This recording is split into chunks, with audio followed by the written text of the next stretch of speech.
I stared at the message, rereading it until the words stopped making sense. You weren't invited because you don't belong here. It was from my mom. Cold. Final. No sugarcoating, no emojis. Just a digital slap across the face. My thumb hovered over the screen, unsure if I should laugh, cry, or throw my phone across the room. My heart didn't race. It just stalled.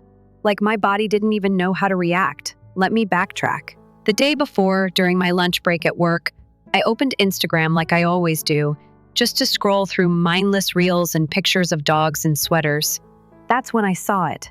A full-on, sun-kissed beach family vacation photo. My younger sister Jess had posted it.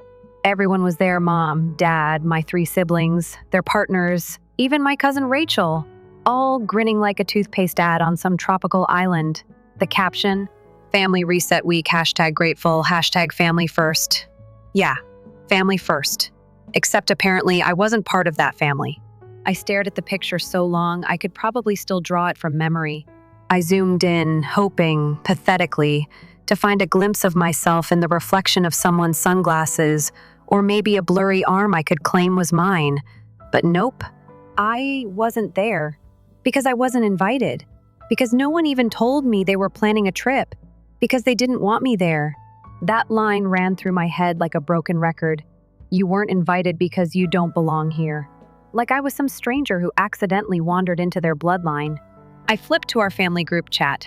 Dead quiet. The last message, a reminder I sent 3 weeks ago about Dad's upcoming doctor appointment. No one replied, not even a thumbs up. I called my mom. She picked up like everything was normal. Hey, sweetie, where are you? I asked, skipping the fake small talk. A pause.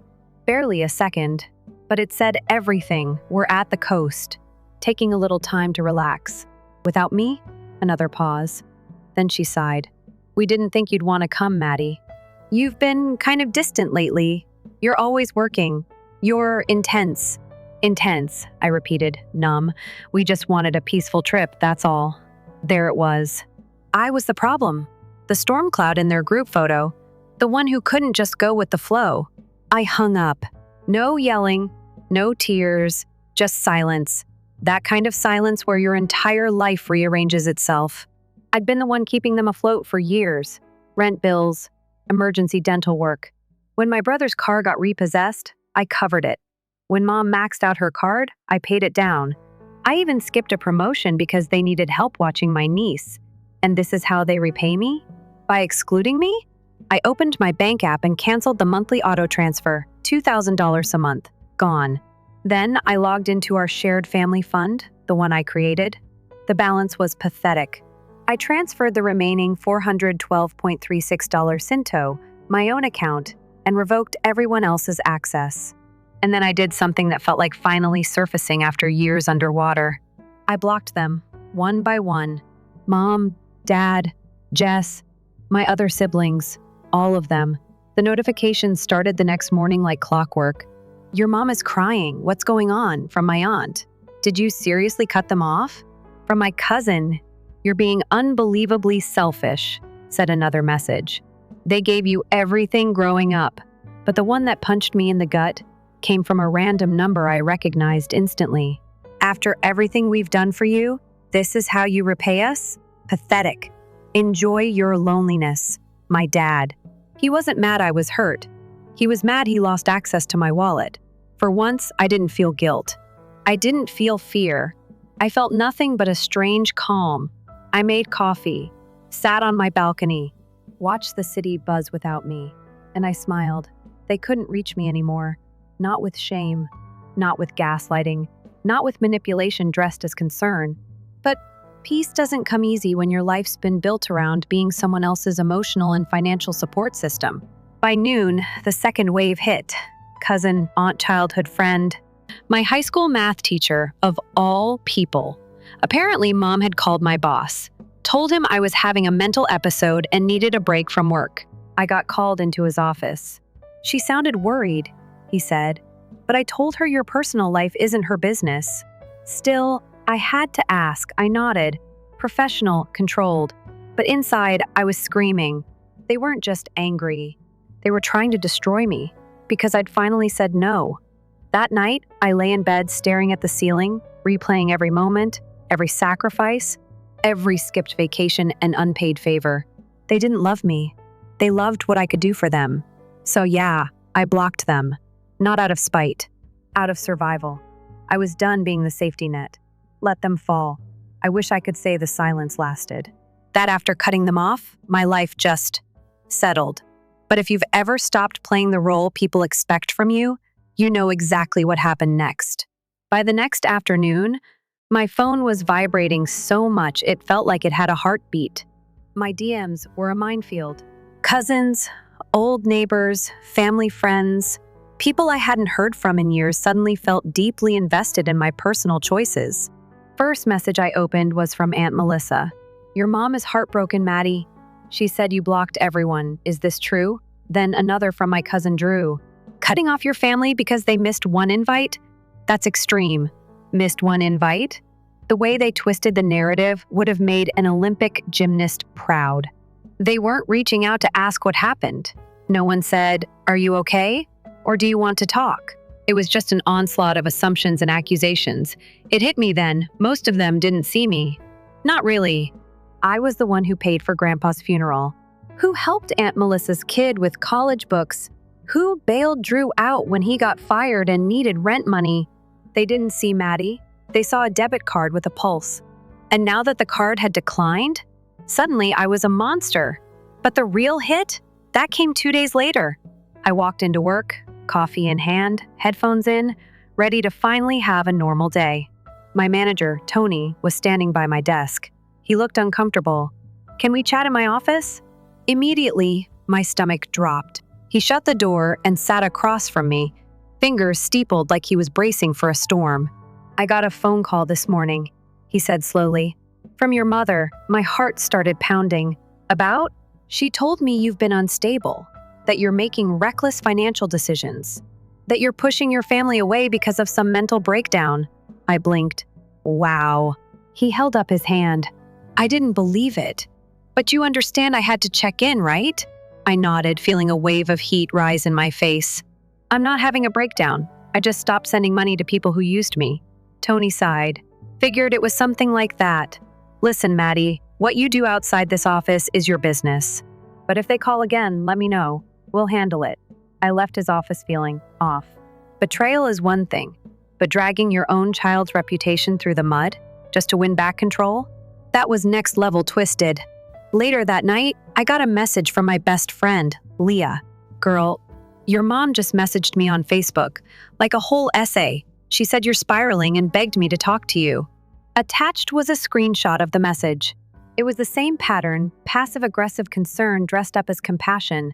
"Leah, I'm so worried about Madison. She's not herself lately. She's pushing everyone away, making rash decisions. If you hear from her, please remind her how loved she is. Translation, please help me reel her back in before she stops funding our lifestyle." I messaged back, "Don't respond. They're not concerned. They're just losing access." She texted 2 words, "Already blocked." I put my phone down and sat in the dark for a while. It's weird when you finally call people out, they don't get remorseful. They get strategic. My parents weren't apologizing. They were building a case, turning people against me, spinning a narrative where they were the victims and I was the unstable daughter who cut ties for no reason. And honestly, it started working. Some people did pull away. I could feel the shift, the silence from friends who used to check in, the distant replies, the sudden unfollows on social media. That's when I realized they weren't just punishing me for leaving. They were trying to isolate me, make me doubt myself, make me crawl back. So I did the only thing left to do. I opened Facebook, not to post some vague quote or passive-aggressive meme. I was done with subtle. I typed out a full post, public, unfiltered, honest. "Hey everyone, there's been a lot of confusion lately, so let me clarify a few things. I'm not having a mental breakdown. I didn't abandon my family. I just stopped paying their bills. For the last 7 years, I've been financially supporting my parents. I paid their rent, helped with debts, and sent them a $2,000 monthly transfer, all without complaint. Last week, I found out they planned a family vacation and didn't invite me. Not accidentally. Intentionally. When I asked why, they said, and I quote, You don't belong there. So I cut them off. No more money, no more access. Since then, they've contacted my job, my friends, and extended family, telling them I'm unstable. I'm not. I'm just done being used. If you've heard anything else, now you know the truth. Maddie, I hit post and turned off my phone. By morning, it had exploded. Comments, messages, reactions. Dozens of people reached out, some apologizing, others shocked. A few shared their own stories. My cousin Paige messaged me privately. I had no idea. They said you were just bitter. I'm so sorry, you don't deserve that. Then came the public comments. Wait, you were funding them? And they excluded you? That's messed up. This explains so much. You've always been the one helping everyone. They tried to make you look crazy because you stopped paying? Unbelievable. Every time I refreshed, more support poured in. People who once saw me as the responsible daughter finally saw the truth. That responsibility had been weaponized against me. I wish I could say the family backed off after that. They didn't. Later that week, I got a message from my mom. Short, spiteful. If this is who you've become, don't ever expect forgiveness. I didn't respond. I just smiled. Not because it didn't hurt. It did. But because, for once, I wasn't trying to earn forgiveness for choosing myself. After the Facebook post blew up, I expected some backlash. I mean, airing out family drama online isn't exactly subtle. But I didn't do it for revenge. I did it because I was tired of playing defense while they got to play the victims. And for once, people actually listened. Still, I knew it wouldn't end with just one post. My family doesn't retreat. They regroup. The next day, I woke up to a message from my landlord. Hi, Maddie. Just confirming, are you still planning to co-sign for your parents' lease renewal? I sat there for a second, blinking like the words hadn't fully registered. Then I laughed out loud. Of course. Because yes, on top of rent, bills, and the monthly deposits, I was also co-signer on their apartment. The lease renewal was up next month. They thought I wouldn't notice. That I'd just keep covering them out of habit. Like muscle memory, I messaged back, not anymore. I'm removing myself from everything. Then I picked up the phone, called the landlord, and made it official. He paused when I explained. Honestly, he said, I'm not surprised. Your dad's already been late twice this year. He always said, don't worry, Maddie's got us covered. Like your name was some kind of insurance policy. That stung. Not because it was news, but because it confirmed everything I'd been trying not to admit. They didn't just rely on me, they expected me. They felt entitled to me. I hung up, and for the first time in what felt like years, I started thinking about my own future. What I wanted, what I'd postponed, and it hit me hard that I didn't even know anymore. I'd been so busy surviving their emergencies that I never made space for my own dreams. I was 31 and couldn't remember the last time I made a decision just for me. So I opened a new tab, Googled solo vacations, picked a random beach town I'd never been to, booked a room. It wasn't fancy, but it was mine. No one else's opinion, no one else's approval. And just like that, I took my first real step away from them, not just physically, but emotionally. But peace, apparently, had a short shelf life. Later that evening, I got a message from my younger sister, Lacey. Are you seriously doing this? You left Mom sobbing on the kitchen floor. She's sick, Maddie. She's been throwing up from stress. I didn't even reply. Not because I didn't care, but because I was done reacting to weaponized emotions. The next day, a message from my dad. You made your choice. Don't come back crying when you realize what you've lost. I stared at it, not surprised, not even hurt, just tired. Then something clicked. I opened a folder on my laptop where I kept all my receipts, invoices, emails, 7 years worth of financial records, every payment, every bank transfer, every I'll pay you back that never happened. And I realized something. They'd made me look like the villain, but I had the receipts literally. That weekend, I called Mr. Patel, their landlord. Quick question, I asked. What happens if they can't pay next month? Well, he said, if they miss more than 2 rent cycles, I'll have to start the eviction process.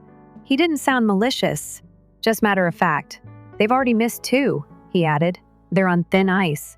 A part of me felt guilty hearing that, but a bigger part, the part that remembered being called unstable for choosing boundaries, felt something else entirely. relief. Because for once, the consequences weren't mine to carry. And then, the kicker. Monday morning at work, Tony waved me over again. "Just a heads up," he said, lowering his voice. "Your mom sent another email." Of course she did. She claims you're being vindictive, said you're letting them starve.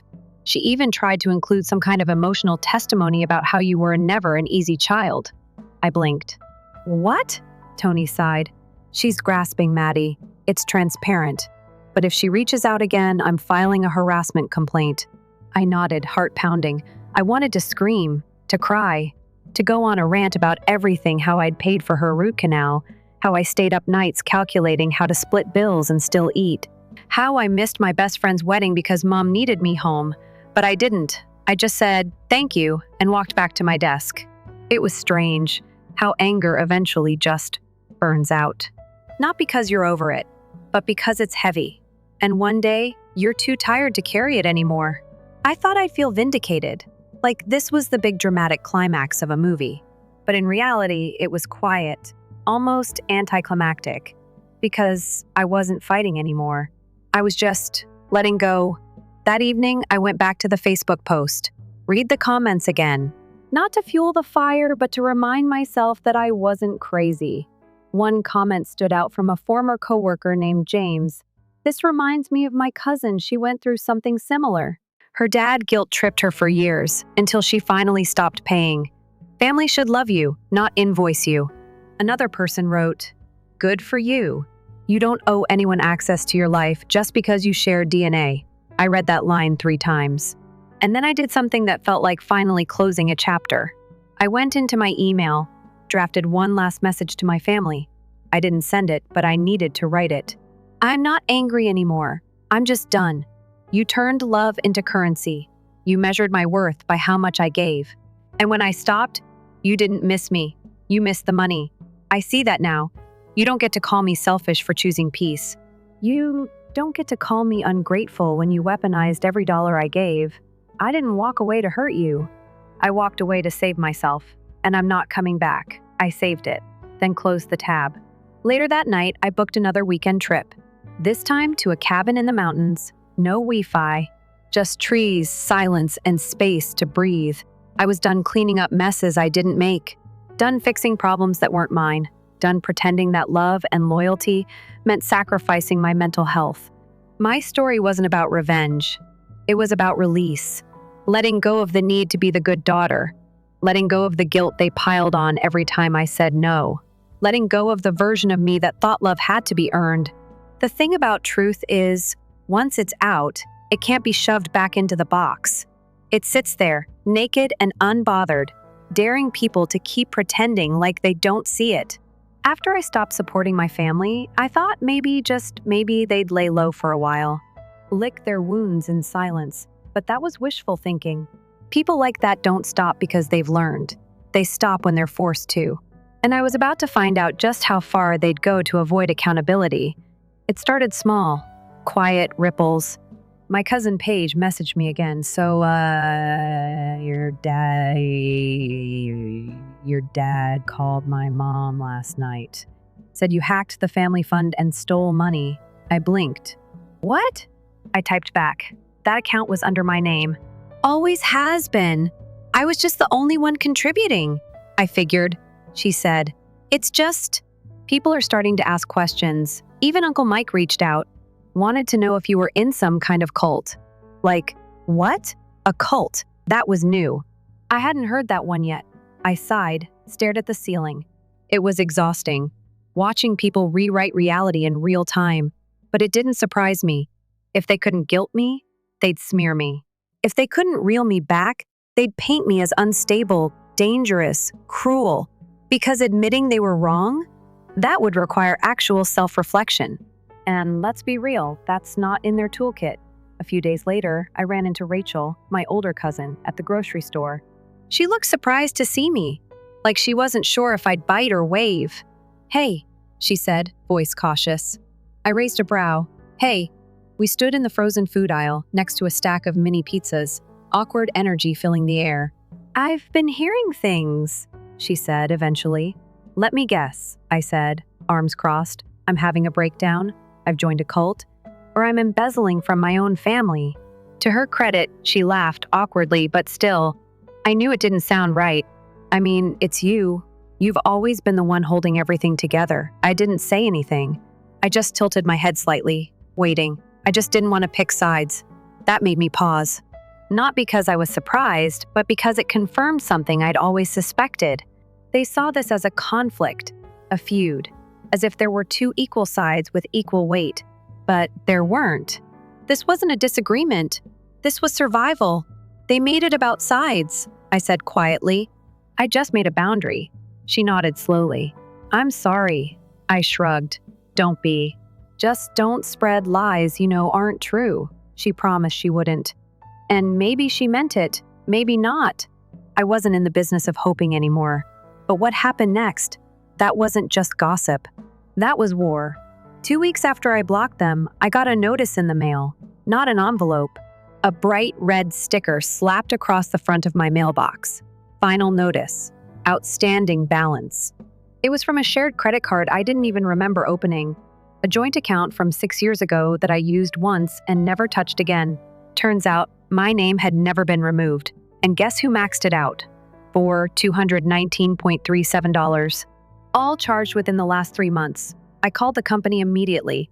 After some back and forth, they confirmed the purchases, mostly groceries, utilities, and a plane ticket. Guess where to? The beach resort, the one they went to without me.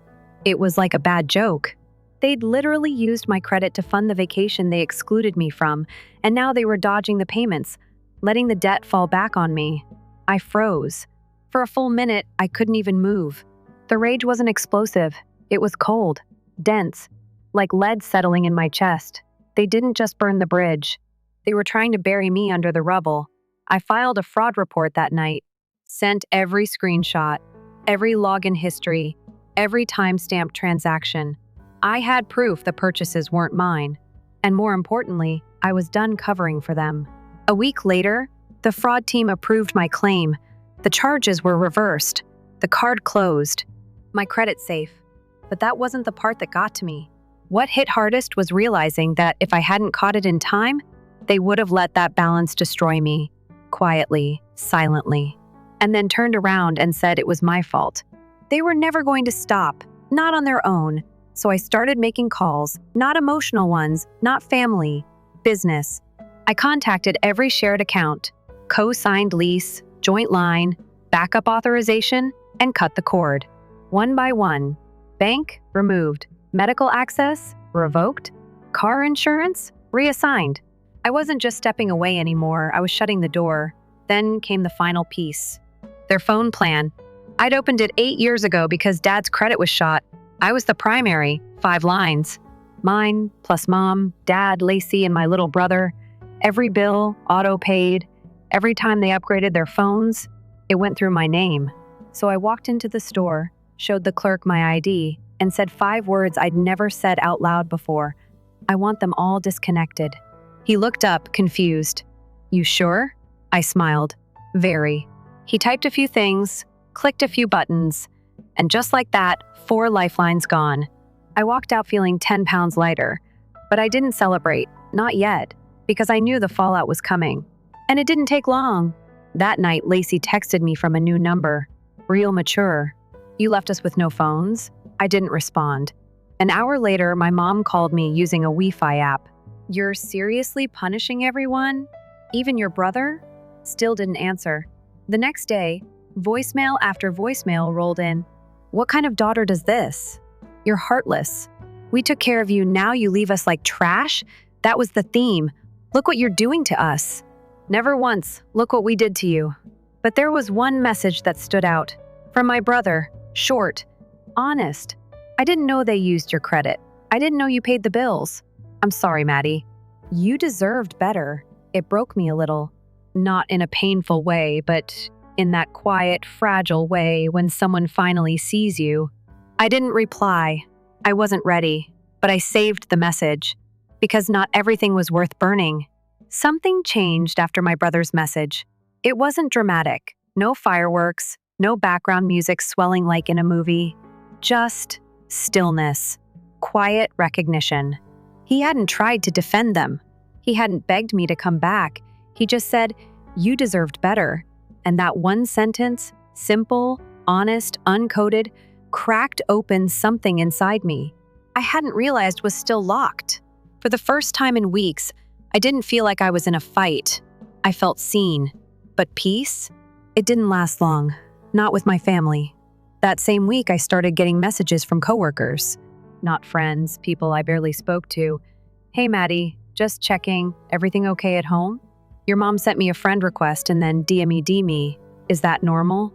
One of my team leads, Jason, pulled me aside at work. He looked uncomfortable, like someone trying to return a shirt without a receipt. "I don't mean to overstep," he said, "but I got a weird message from someone claiming to be your mom. Said you're going through something and might lash out at people at work." I blinked. "What?" He nodded slowly. I didn't take it seriously, but she name-dropped me, so I didn't even hear the rest. My brain stopped at lash out at people at work. They were escalating.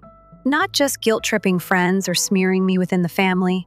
They were planting seeds of doubt at my job again, but this time, further up the chain.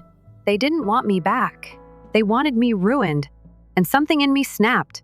Not out of anger, not even sadness. It was something colder, clearer, resolve. Because if they were willing to drag me through the mud to keep the lie going, then I was going to burn the whole facade to the ground. So I logged into Facebook again, but this time I didn't post. I uploaded receipts, screenshots of bank transfers, the auto-pay confirmations, the shared fund transactions, the email trail showing me removing myself from co-signed accounts.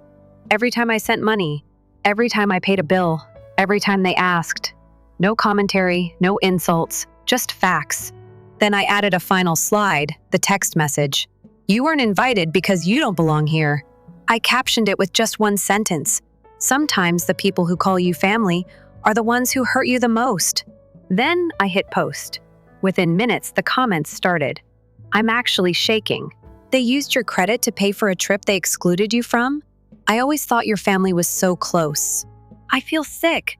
This is financial abuse, full stop." Then came the messages. From people I hadn't spoken to since high school, from distant relatives, from quiet coworkers who had apparently been watching from the sidelines. And almost all of them said the same thing. I had no idea. That was the moment I realized something important, something I wish I'd known sooner. Silence protects the abuser, not because they deserve it, but because it gives them the space to rewrite the story. And I'd been silent for years, letting them shape the narrative. Letting them play the part of struggling, heartbroken parents while I quietly paid the bills in the background like some ghost with a checkbook. But not anymore. The next day, my phone rang. Blocked number. I let it go to voicemail. "So now you're broadcasting our private life on the internet?" My mom's voice snapped. "You should be ashamed of yourself. This is disgusting. You're humiliating us. Humiliating them. Not a single word about me. About the fact they'd contacted my boss, or maxed out my credit, or made me feel like I didn't belong in my own bloodline.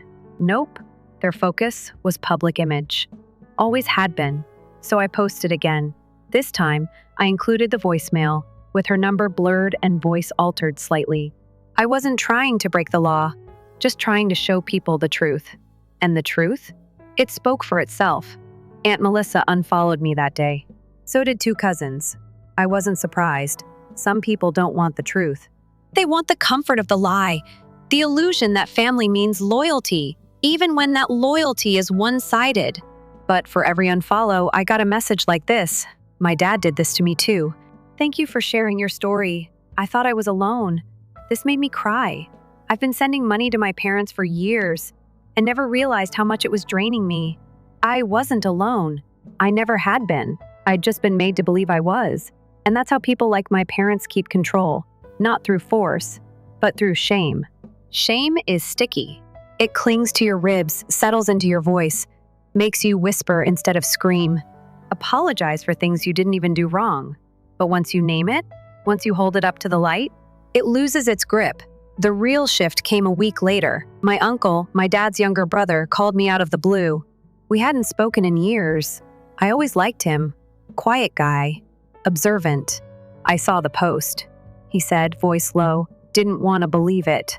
But it tracks. I said nothing, just listened. I remember when your dad lost his job, he continued. You were what, 20? And somehow everything just stayed afloat. I always wondered how. I guess now I know. I stayed quiet.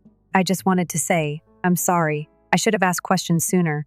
I swallowed hard. Thank you, I finally said. And that was it. One small healing moment in a sea of chaos. But sometimes that's all it takes. Someone naming the thing you've been screaming into the void. Someone saying, I believe you. That weekend I packed for my trip. Remember the beach getaway I booked weeks ago? The one that wasn't fancy, but it was mine? Yeah, that one. I filled a duffel with books, swimsuits, and a journal. Left my laptop behind, turned off notifications, just unplugged. And when I got there, when I stood barefoot on that shore, wind in my hair, the ocean humming like a quiet apology, I realized something. I wasn't angry anymore. I was free. Not because I'd cut people off, but because I'd finally stopped apologizing for protecting myself. The waves that first night sounded like breathing, slow, steady, alive. I sat on the balcony of my tiny beach rental, watching the tide roll in and out like it had somewhere to be. I hadn't checked my phone in hours. Didn't want to. For once, the silence wasn't threatening. It was sacred. It had been months since I cut off my family, and for the first time in years, my life felt like it belonged to me. Not in some dramatic, burn-it-all-down kind of way. Not revenge. Not bitterness. Just freedom. The kind that creeps in slowly, like dawn through blackout curtains. I didn't post any beach selfies. I didn't text anyone my location. This wasn't about proving a point. It wasn't about showing them what they were missing. It was about remembering who I was before I became the fixer, the funder, the emotional sponge. And that woman, she was still there. A little bruised, a little tired, but steady, clear-eyed, quietly powerful. The next morning, I walked barefoot to a small cafe tucked near the shore. Sat alone with a coffee and a notebook I'd been too scared to open for years. Writing had always been my thing. But somewhere along the way, I traded poems for invoices, journaling for budgeting spreadsheets. I wrote one sentence at the top of the page. What do I want, now that I don't owe anyone anything? It stopped me cold. Because the truth is, when your life is built around keeping everyone else afloat, you forget what it feels like to swim for yourself. You don't dream. You just manage, patch holes, bail water. But now the boat was mine. So I wrote, and for hours, I let myself imagine a future that wasn't about survival, that wasn't shaped by guilt, that didn't revolve around being needed. I thought about starting my own freelance business. I'd been helping others with branding and copywriting for years, for free, of course. Maybe it was time to do it for me. I thought about adopting a dog, a quiet, lazy one that would curl up at my feet while I worked and remind me to go outside when I got too lost in my head. I thought about building a life that wasn't performance art for a family that never clapped. Back home, things didn't magically get better. I didn't get a handwritten apology. No one showed up at my door crying. They didn't change, but I had, and that changed everything. I stopped checking to see if they unblocked me. I didn't peek at their profiles or ask mutuals for updates. I didn't care if they still told people I was crazy or heartless or cold, because I knew the truth. And more importantly, so did the people who mattered. My friends stopped tiptoeing. They reached out more. Leah dropped off dinner one night, no questions, no pity, just presence. Even my brother, the one who sent the apology message, followed up. He didn't ask for money. He didn't ask for reconciliation. He just said, I don't know how we got so messed up, but I'm proud of you for getting out. We talked for an hour about childhood, about expectations, about how love got twisted into debt and how neither of us really noticed it happening until it was too late. He told me he was thinking of moving out, finding his own place, getting space. I don't want to end up like them, he said, bitter and scared and using people to fill the hole. You won't, I told him, because you see it now. And that was the difference. Healing doesn't always look like hugging it out on a porch. Sometimes it's just an honest sentence, a shared silence, A moment where shame loses its grip and something softer takes its place. I started rebuilding my life quietly. I paid off my own credit cards, the real ones. I created a budget that didn't include family emergencies. I opened a savings account labeled Joy and put $100 in it just because I could. I signed up for a local writing workshop and submitted my first short story in years. The title? Inheritance? It wasn't about money. It was about patterns, about what we carry without realizing it, and what it takes to finally set it down. People ask me now if I regret it, if I miss them, if I ever think about going back. And the honest answer? I don't regret a single thing. I mourn it, yes, but I don't regret it. Because grieving the version of your family you hoped they'd be is not the same as missing who they actually were. It's okay to love people from a distance. It's okay to say, I deserved better, and then go out and give yourself that better. It's okay to outgrow the role you were forced into, especially if that role kept you small, tired, and emotionally bankrupt. What I've learned most through all of this is that love isn't a transaction. It's not silence in exchange for acceptance. It's not money in exchange for inclusion. It's not guilt in exchange for peace. Real love, the kind I'm learning to recognize, shows up. It holds space. It asks questions. It listens without needing to win. And when I look at my life now, quiet, imperfect, self-owned, I finally see room for that kind of love to grow. I don't need applause for walking away. I don't need people to pick sides.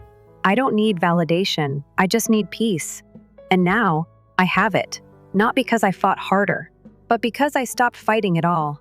I chose stillness. And in that stillness, I found myself again. Story 2. Make sure to click the subscribe button and activate the notification bell before we begin this exciting narrative so you don't miss any of our most recent uploads. We continue because of your support. Let's get started now. I wasn't a member of the family, but we were on a vacation. As soon as we sat down to supper, that much became evident. At a classy restaurant in Hilton Head, South Carolina, the waiter showed us to a long, exquisitely arranged table. Soft music playing in the background, flickering candles, and white linens. The evening should have been ideal. I was about to sit next to my husband, Mark, when Richard, his father, pointed at the waiter and shook his head nonchalantly. "Oh," he responded, "there must be a mistake. For a moment, she needs her own table." I assumed he was kidding. I chuckled a little, anticipating the punchline. It never arrived. Rather, Richard gazed intently at the waiter, as though he was waiting for him to make the necessary corrections. I turned to face Mark, hoping for him to intervene and inform his father that separate sitting arrangements were unnecessary because I was his wife and not some stranger. Mark, meanwhile, only shrugged and groaned, hardly raising his gaze from his menu. He murmured, "It's just a way," as though his explanation made sense. The way the waiter paused, uncertain of what to do, as I stood there bewildered. My mother-in-law, Susan, scooped up her wine glass without even looking at me. "That way, you'll feel more at ease," she stated dismissively. "Quite cozy, isn't it?" I wanted to fight and demand an explanation, but I could see that they were treating me like an inconvenience, as if I were a problem they didn't want to deal with. So I sat by myself at my own table. I ought to have departed that evening, left the restaurant on foot, not on vacation, out of the entire unhealthy relationship. However, I didn't. Perhaps that was simply some strange custom, I thought myself. I could have overreacted. It may have been for tonight only. However, it wasn't. I was incredibly excited to join everyone for breakfast when I got up the following morning. I texted Mark. No response. They must still be preparing, I reasoned. I thus took my time. I looked for them when I eventually downed to the hotel restaurant. They weren't present. I looked at my phone once more. Nothing has changed. Bewildered, I strolled throughout the hotel, looking in various places for them. It took me half an hour to locate them. They were conversing and joking as if I didn't exist, already seated at a big table in the middle of their dinner. My stomach sank as I stood there.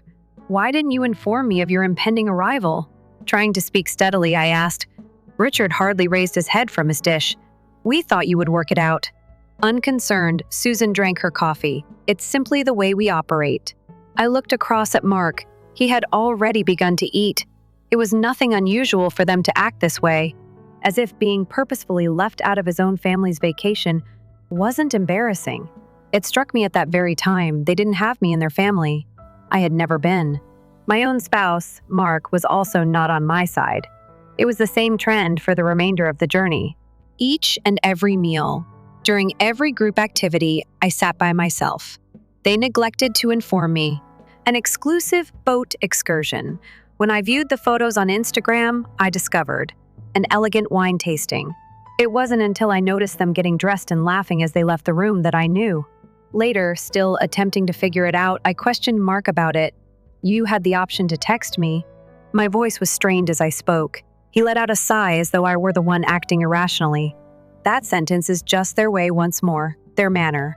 On the fourth day, I gave up. I ceased inquiring about their destination. If they intended me to remain invisible, I would have stopped waiting for invitations that would never arrive. All right. However, they were unaware of the impending events, since I also got what I wanted. It was meant to be the ideal trip. I had been really delighted when Mark originally informed me about the family trip. A week at a Hilton Head, South Carolina, opulent resort that looks like it belongs in a vacation brochure. Tall palms swinging in the ocean air, white sand beaches that extend indefinitely beneath the golden sun, and crystal clear waves crashing against the coast. The sort of place that promised leisure. It was the sort of vacation when families became closer, connected over common experiences, and made lifelong memories. More than anything else, I had hoped that this trip may be the pivotal moment. My relationship with Mike's parents had always been complex, and that was no secret.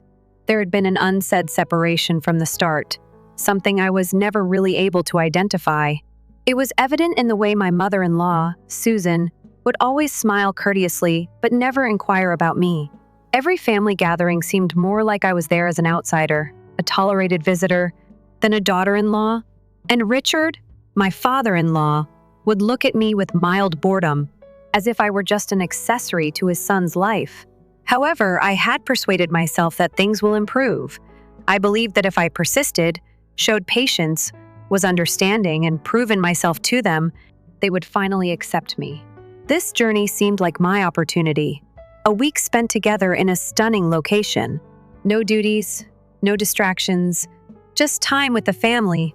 I imagined lounging by the swimming pool, laughter-filled group meals. We speak about anything on our late-night beach walks. I would finally feel like I belonged in these cozy, private times. I immediately accepted when Mark informed me that his parents had asked us. I even handled the details, reserving a car, renting the resort, and scheduling dinners at the top eateries in town. I wanted to demonstrate to them my consideration, concern, and dedication to the family. But as soon as we got there, I sensed something wasn't quite right. Perhaps it was Richard's check in style. Despite the fact that my name was on every reservation, they didn't even acknowledge my role. Perhaps it was the way Susan gave me a thin-lipped grin and then turned to Mark, without even looking at me when we first met in the hotel lobby. Perhaps it was the ease with which they seemed to converse, the inside jokes and family tales that I had never heard, or the illusions that I didn't get. The tiny body move that kept me out of the talking circle was imperceptible. A chuckle that excluded me, a hand on Mark's arm drawing him in while pushing me aside. I posed a question to everyone, a gaze that passed over me as if I weren't there at all. I told myself that I was being overly sensitive and that I was only dreaming, that perhaps the flight had simply left them exhausted, or perhaps I was reading too much into it. Then, however, the little things continued to pile up. Mark and I were shown to our lovely accommodation with a view of the ocean. I had reserved that one for us.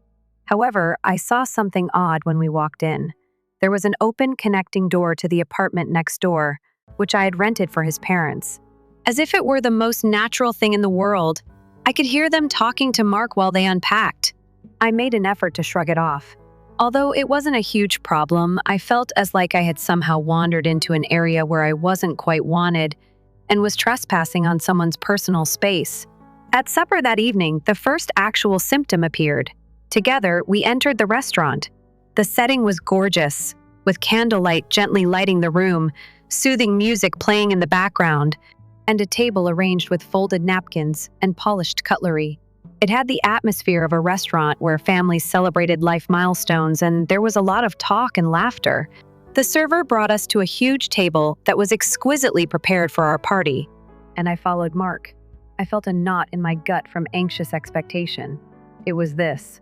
I had been waiting for this opportunity to sit down, connect, and perhaps even close the gap that had always existed. I was prepared to sit down when I pulled out a chair next Mark. Then Richard said something. He responded, "Oh, there must be a mistake," in a smooth, informal voice that suggested he wasn't going to blow my delusion away. For a moment, she needs her own table. I believed that I had misheard. The waiter paused, uncertainly glancing between us. With my fingers still on the chair's back, I blinked. "I'm sorry." My question was hardly audible above a whisper. Susan never raised her gaze from her menu. "It's simply the way we operate." Dismissively, as though it were a plausible answer, she said. I looked at Mark, ready for him to intervene and tell them that this was ridiculous. That I was not a stranger, but his wife. I would be sitting with him, of course. "Rather," he murmured, shrugged, and sighed. "They just do it that way. Their manner?" I carefully released the chair as my heart pounded in my chest. The waiter still remained there, waiting for guidance. Richard gave him a nod, motioning toward a smaller table a few feet away. A table for one. My skin burned with embarrassment. 1,000 thoughts rushed through my brain in a second. I could refuse. I could create a scene. I may demand an explanation, but when I glanced around, I noticed something. No one was staring at me. No one cared to them. This wasn't rare. It wasn't awkward. It was simply the way things were. And that hurt more than anything. I wanted to believe it was a mistake, a misunderstanding, something that wouldn't happen again. However, it wasn't. It was only the beginning. That first supper should have been the time I walked away. I should have excused myself, packed my luggage, and went. I should have recognized right then and there that this was never going to change. That no amount of patience or effort on my side would ever make a difference. However, I didn't. Instead, I told myself that it was merely a bizarre ritual, an unusual family quirk, something I could brush off. Maybe that was a test. Or maybe they were simply uneasy with change.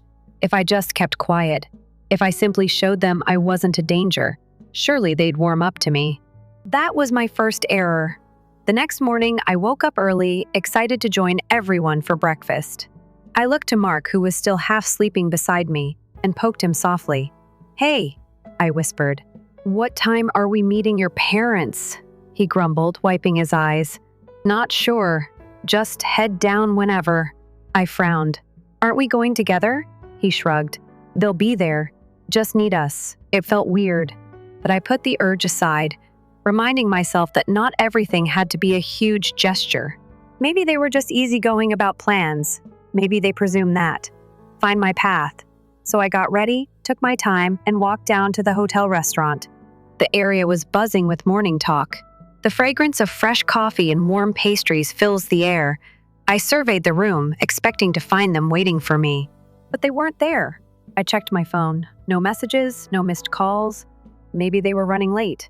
I chose a quiet area and waited. 5 minutes passed.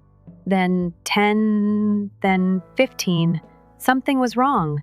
Finally, I decided to look around.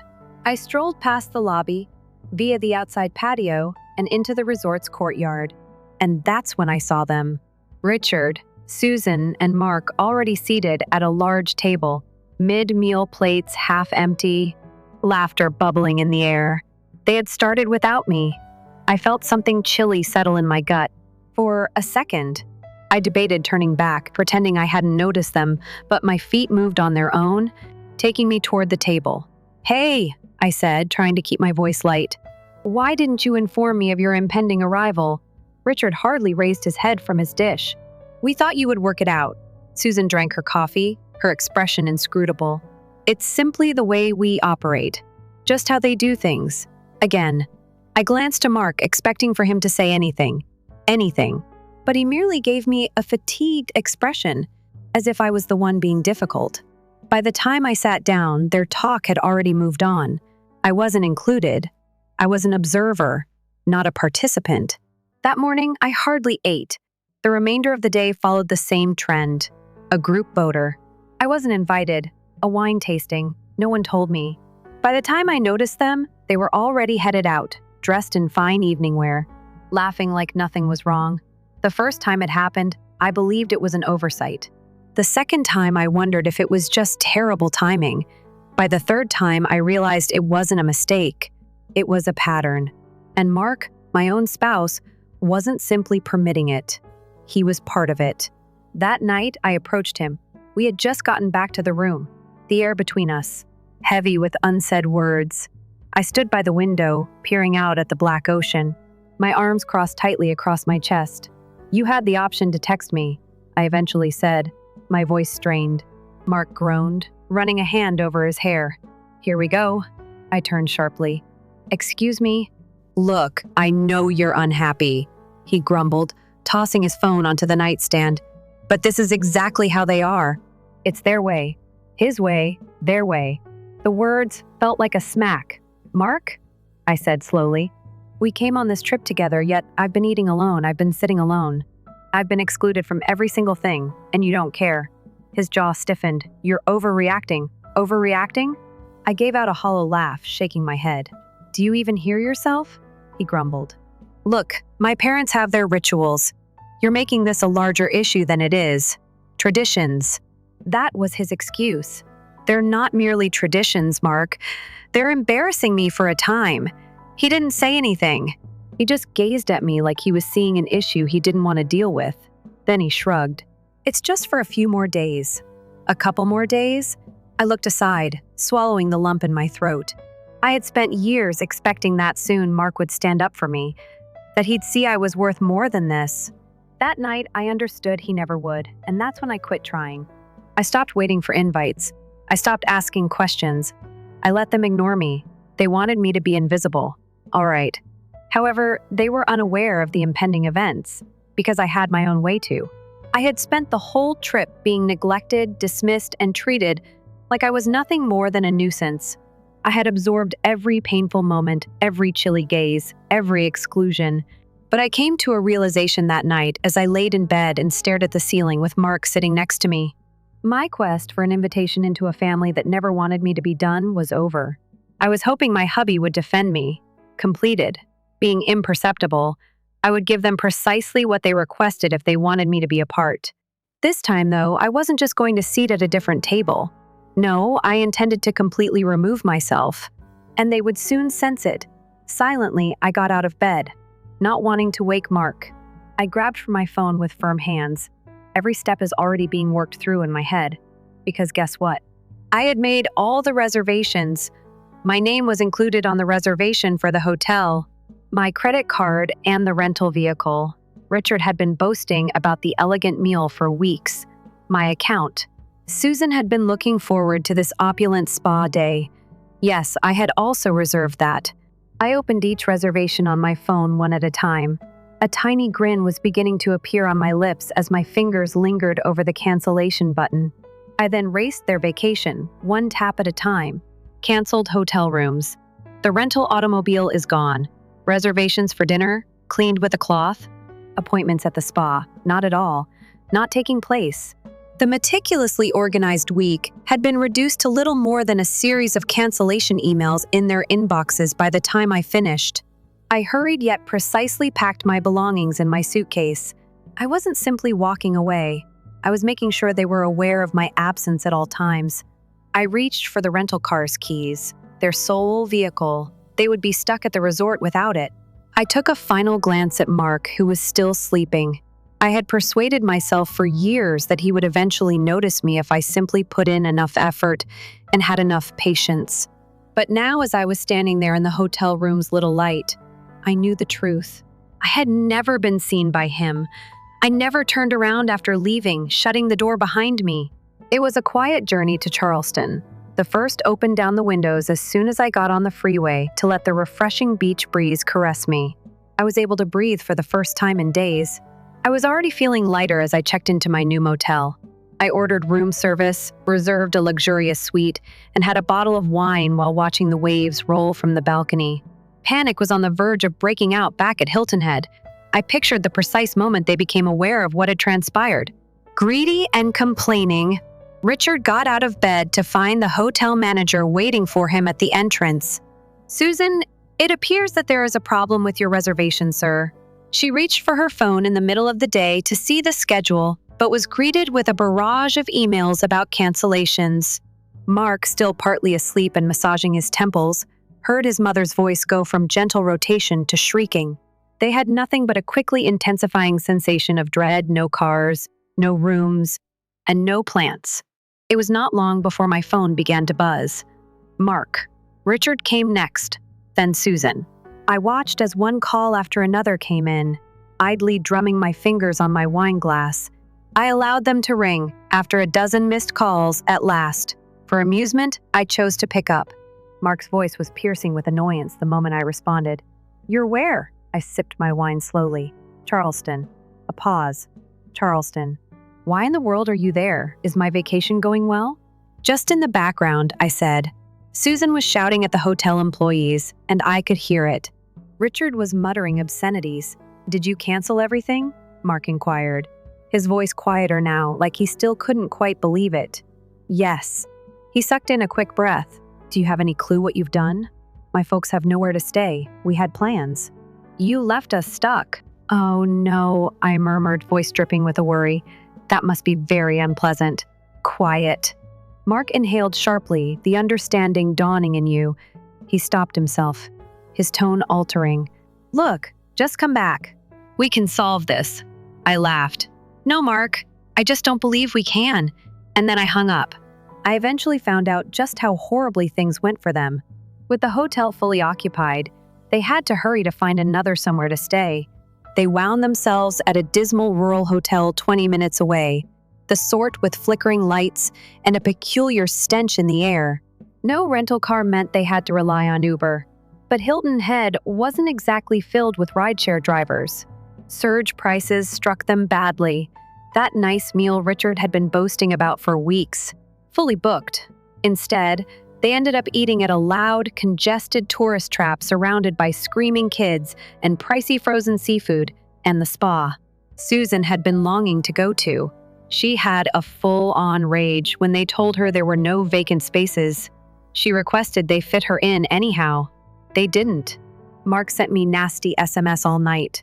"Mark, you honestly just left us like this." "Mark, Mom is furious." She was embarrassed in the spa. "Mark, Dad is losing his wits about the restaurant." "Mark 1, hope you're pleased." I was. At first, I thought that was the worst of it. A little inconvenience, but a taste of their own medicine. But then something interesting happened. A few hours later, my phone buzzed again. This time it wasn't Mark. It was a message from Sarah, Mark's cousin Sarah. "Hey, just wanted to say I heard what occurred, and honestly, excellent for you." I frowned, rereading the message. Sarah and I had always gotten along all right, but we weren't especially close. "Me? Wait, what do you mean?" Her remark made my stomach plummet. "Sarah, they did the same thing to Mark's ex-wife." I sat up upright. "Me? Mark's ex-wife?" Mark had always told me his first marriage ended because they grew apart. Nothing major, simply discrepancies that couldn't be addressed. I had never questioned it until today. Sarah? Yes. She went on a family trip with them. They treated her like crap the entire time, made her seat at a different table, ignored her, acted like she wasn't even there. Halfway through, she departed, filed a month later for divorce. My heart was racing. Why was I not informed? "Sarah, we assumed you were aware that I had it, because I wouldn't have taken this journey if I had." Furthermore, Mark wasn't just complicit if he knew and allowed it to occur. He participated in the game. I gazed at the display. I clenched my fingers around my phone. This was more than simply a vacation gone wrong. This has to do with something far more significant. I wasn't finished yet either. With my phone still in my hand, I sat there for a while. My thoughts are racing. I had been struck in the stomach by the realization. Mark was aware. He had seen me go through the same ordeal that his ex-wife had gone through, and he had allowed it to occur. Without warning me or making any effort to protect me, he had let me to walk right into it. I recalled every instance I had dismissed as a miscommunication, every justification he had offered. "It's only a method." I had devoted a lot of effort to persuading myself that I would ultimately be accepted if I was polite, tolerant, and patient enough. However, they would never, since I had never been the focus. They had already played this game, a harsh, perverse family custom. Mark, too. He wasn't only a helpless onlooker. He took part in it. All of a sudden, everything fell into place. Richard had hardly looked at me when I challenged them about abandoning me, and Susan had chuckled when I sat at a different table that first night. My blood turned cold at the way Mark had responded, not with astonishment or shame, but with the same weary shrug and dismissive sigh, as though he had already experienced this because he had realized. Mark was more than simply a coward. He wasn't only not challenging his parents. He participated. I now had evidence that he had allowed this to occur. I took a long breath to regain my composure before typing Sarah my next message. Me?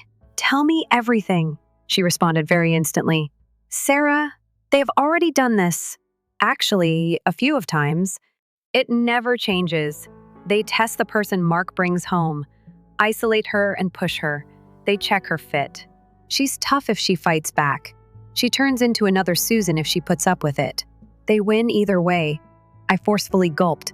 How did the others fare? Sarah, most departed. A few lingered longer than they ought to have. The first person to truly go down the aisle was Rachel, the ex-wife.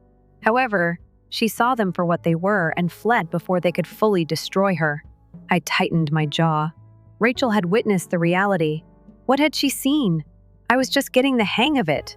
And before it was too late, she had rescued herself. Sarah hesitated before sending her next message. Mark probably didn't tell you any of this, Sarah. I shut my eyes. Me? No. They simply drifted away, he informed me. Sarah comes to mind. When his girlfriends ask too many questions, he always makes sure they don't. With a quick gasp, I clutched my phone until my knuckles became white. Years of my life had been squandered on this man. Years of going above and beyond to fit in with a family that never intended to embrace me. However, I refused to let them prevail. Not now. Mark wanted to act foolish. All right. Richard and Susan wanted me to be disposable. All right, I was going to regret it for them. I reserved a meeting room at my hotel for the next morning. The setup was easy. There was only a folder of screenshots I had printed off from my talks with Sarah, a large wooden table, and a couple of seats. After that, I distributed the invites. One for Mark, one for Susan, one for Richard, and one for Sarah as a precaution, if they want conflict. I was delivering it right to their front door. The door exploded an hour later. The first to barge in was Mark. I believed his teeth could break because of how hard his jaw was clenched. Susan's heels clicked rapidly on the floor while his parents trailed closely behind. Anger was already flushing Richard's cheeks. Sarah entered last, her arms folded and her face impassive. I grinned as I reclined in my chair. I'm glad everyone could make it. Mark's hands slapped into the table. What on earth is this? I indicated that we were having a chat. Let's chat because you've been so eager to do so for the previous 24 hours. Richard crossed his arms across his chest and scoffed. Do you find this amusing? No, I responded coolly. It's pathetic, in my opinion. Susan squinted her eyes. You left us? In fact, I laughed. Oh, I left you behind. Coming from the folks who pretended I didn't exist for a whole holiday, that's rich. Mark gripped the back of a chair and let out a hard sigh. This is being exaggerated by you. That was it. That's when I lost my temper. Susan winced as I slapped my fists down on the table. Your wife is me, I remarked, my voice resonating sharply and coldly around the room. Not a random person. Not a stranger. You allow people to treat me like I'm nothing, even though I'm your wife. Mark's face became white. I asked his parents, how about you? Did you find it enjoyable? You made me feel insignificant with your inconsiderate remarks, contemptuous glances, and loneliness. Susan started to say something, but I interrupted her. No, I'll guess, I scoffed. You just do it your way. She closed her mouth. Mark let out a loud breath and ran a hand over his hair. Look, my folks mean well, but they can be a bit challenging. I gave a sour laugh. I'm not even considered a member of the family. Quiet. Then I noticed it. Mark's carefully constructed wall of denial had a little break in it. The instant he understood that wasn't incorrect. I had never made a mistake. His parents weren't keeping their customs safe. They were defending their authority. I took the printed text from Sarah, passed it over the table, and read it after reaching into my folder. Mark paused. I leaned closer. Take your time reading it. He scanned over the papers after picking them up. With each syllable, I saw his face tense. Like the coward he was then, he shook his head and tossed the papers on the ground. Nothing is proven by this. Susan's shoulders erect. You're uncovering historical tales. It isn't relevant to us. I turned abruptly to her. Really? Because you threatened me via SMS last night. She closed her mouth. Sarah blew a little whistle. Whoa. Mark looked at his mom. Narrowing of the eyes. What did you do? Susan tensed. I was attempting to explain things to her. Mark tightened his jaw. Know what? I bent over. That you consider this to be a game. That you've already done this. That you treated Rachel in the same manner. Richard stirred uneasily. Susan gave him a glance. However, the harm had already been done. Mark's expression contorted. Christ Jesus. Suddenly, I caught sight of it. The last crack. The little crack in his devotion to them. I waited, staring at him. I was waiting to see if he would defend me for the first time in his life. Then he let out a sigh. I can make this right. I felt sick to my stomach. His initial instinct was that it's not an apology, not regret, only adjusting the optics. I got up and rearranged my luggage. Mark, I'm not going back. His gaze expanded. Hold on. What? I'm finished, Susan laughed. You cannot just end a marriage. I looked her in the eye, my face inscrutable. Observe me. I then left through the door. With a steady pulse and solid footsteps, I left the meeting room. I anticipated that Mark would come after me, grab my arm, and attempt to drag me back into the oppressive pattern of justifications followed by accusations. However, he didn't. I could tell everything I needed to know from the quiet behind me. He remained seated there, caught between the weight of reality and the intense need to deny it. I didn't look back. I didn't have to. My phone was vibrating by the time I got to the elevator. Mark, I let it to ring. Then a message appeared. Mark, you must return so that we may discuss this. After a moment of staring at the computer, I erased the words without answering. For the next 24 hours, I had said all I had to say. The calls continued. His mother, Mark. Richard, too. Each message that came in was more desperate than the one before it. You're being so self-centered, Susan. Richard, marriages don't operate like this. We can remedy this, Mark. Just talk to me, please. Then, as I had anticipated, she did. Susan really sent a message.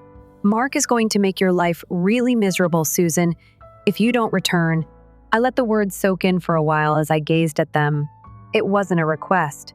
Not even rage was involved. It was dangerous. They weren't only attempting to get me back. They were attempting to shatter me. I inhaled deeply, clenched my knuckles, and wrote a single answer. Me? Excellent. Then let's make things challenging. I woke up the following morning to see an unidentified number flashing across my screen. This is Hilton Head Police Department Officer Daniels, ma'am. Your spouse filed a missing persons report, and we need to talk to you about it. I almost knocked my phone off the nightstand as I sat up so quickly. Report of missing individuals. Indeed, MAAM. The officer remarked in a cool, almost contrite tone. According to your spouse, you departed without telling him why and haven't been returning his calls. He was worried about your safety. My jaw clenched till it was tattooed. This was not an issue. This was in charge. I inhaled deeply and spoke in a steady tone. I'm not missing, officer. I chose to leave. My hubby is fully aware of my location. He hasn't stopped phoning me. This is an effort to control me. A pause. Would you then wish to formally request that no more contact be made? After a little pause, I let out a slow exhale. I would indeed. Suddenly, I threw the first legal nail in my marriage's coffin. My phone buzzed with another message an hour later. Susan? Susan! It's unbelievable that you would degrade us in this way. I choose to disregard it. Then another Susan. Mark was forced to call the police by you. What do you think this looks like? Before the one that forced me to halt, I rolled my eyes. Susan, you must return and make this right. I didn't answer. A few minutes went by. The last message follows. Mark will make sure you have a really tough time if you don't return, Susan. The actual danger was there. They had previously undervalued me. They made a mistake. I wasn't just going to walk away now. This whole thing was going to be burned to the ground. I looked up my lawyer's number, inhaled deeply, and dialed. This had to be over, I called. My lawyer's voice was smooth and professional when he addressed me after the line rang twice. I didn't think twice. I'd like to get a divorce. The words had a strong feeling. Final. He sounded unsurprised. Perhaps he had heard how tired I sounded the last time he spoke. When I had inquired about possibilities, about future steps, maybe he could see I had been holding on to something broken for far too long. He asked the typical questions: paperwork, logistics, legal processes. I replied each one without hesitation. For the first time in years, I knew precisely what I needed to do, and this time I wasn't searching for anyone's approval. Not Mark's, not his parents, not even the person I used to be. The version of myself that had been attempting to fit into a mold that was never intended for me for years, bending and compromising. By the time I hung up, I had shed that version of myself and felt lighter. From my hotel balcony, I gazed out at the ocean, where the waves continued to sweep in endlessly. The lake was bathed in golden light as the sun descended, and I felt free for the first time in a long time. My phone then buzzed once more. Before I even looked at the screen, I knew who it was. Mark. This time, I didn't ignore his name as it flashed over the screen. I took it up. Are you content now? I could hear the irritation, the bewilderment, the awareness that he had finally lost. The one thing he believed would always be there, even though his voice was tight and controlled. Yes, I stated plainly. He gave a quick breath. Why you're doing this is beyond me. I shook my head and chuckled quietly. You never listened, therefore you don't comprehend. Since you didn't see me. Because you tolerated them treating me like I didn't exist. A pause, an excessively extended beat of quiet. Then it became quieter. Not so sure. I believed we could resolve this. Mark, there's nothing else to do.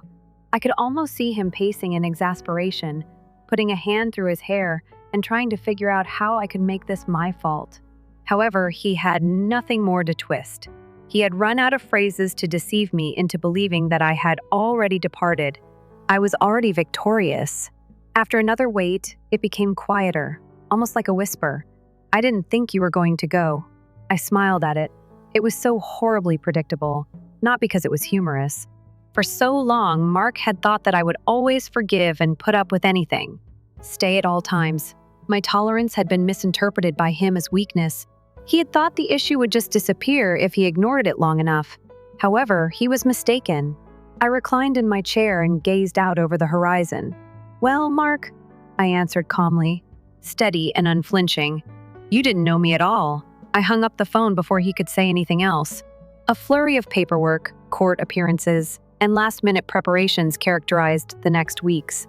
I submitted a divorce petition. Make sure all loose ends were tied up and cut off all communication with Mark and his family. His cousin Sarah contacted me again and sent me a brief note. I just wanted to wish you well, Sarah. No one else could do what you did. A silent sensation of contentment settled in my chest as I grinned at my phone. Me? I'm aware of this, and I pray they never get the opportunity to harm anybody else. She took a while to respond, but when she did, her comments were significant. They won't, Sarah. After you departed, everything fell apart. At last, Mark went up to his parents. It became unsightly. Richard referred to him as feeble. You've indoctrinated him, Susan sobbed. He recognized them as such. However, it was too late. Not for me, but too late for him. The divorce was completed 6 months later. Mark sent a single text message in an attempt to get in touch one last time. Mark, now I see it. I apologize. I was genuinely free for the first time in years, so I gazed at it for a while before deleting it. Even the most unexpected events in life may teach us valuable lessons, and often the most agonizing betrayals teach us the most. I now see that I had been learning all along when I reflect on everything that took place, even the quiet dinners, the hushed dismissals, and the purposeful seclusion. I simply wasn't aware of it yet. Years passed as I tried, made concessions, and waited for approval from people who had no intention of giving it. before I at last realized the most crucial lesson of all. A position where you are not genuinely desired does not have to be earned. You shouldn't have to beg for love, respect, or acceptance, and any relationship that makes you struggle for your fundamental rights isn't one worth maintaining. For years, I had thought that everything could be resolved with understanding and patience, that everything would work itself out if I just persisted long enough, if I showed myself enough, if I meant a bit more. However, that is not how life operates. People will notice you less the more you minimize yourself for them. The more disrespect you put up with, the more commonplace it gets. Additionally, you persuade yourself that your value is something that must be demonstrated rather than something that just exists. The longer you wait for someone to recognize it, I wish I had realized sooner that true love does not need you to keep quiet. Feeling alienated from your own life is not a sign of true love. Accepting suffering in return for little acts of compassion is not what true love asks of you. In order to experience true love, you don't have to always defend your right to equality. The fact that not everyone will view you as you deserve to be regarded was one of the most difficult things I ever had to learn. Moreover, the individuals who are meant to love you the most will occasionally be the ones who devalue you the most. My spouse was named Mark. My partner was meant to be him, my ally, the one who was there for me when everything else froze. However, he joined the cold instead. He didn't just let me be treated like an invisible object by his family. He took part in it, either by a deed or a willful rejection. And because I wanted to think that love was sufficient, I allowed it to happen for far too long.